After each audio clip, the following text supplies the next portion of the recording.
authorities have issued a child abduction emergency for Los Angeles, PA, and San Bernardino, PA, beginning at 7:41 p.m. and ending at 9:41 p.m.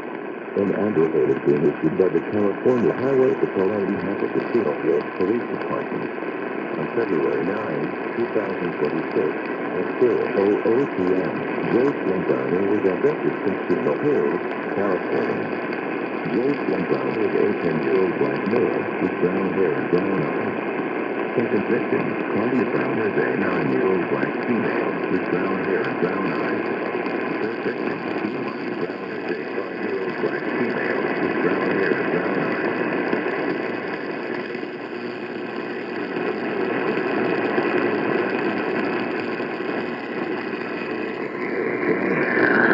The suspect was on Steve Avenue, 2025 South Carolina, California, license plate number 9 WC939.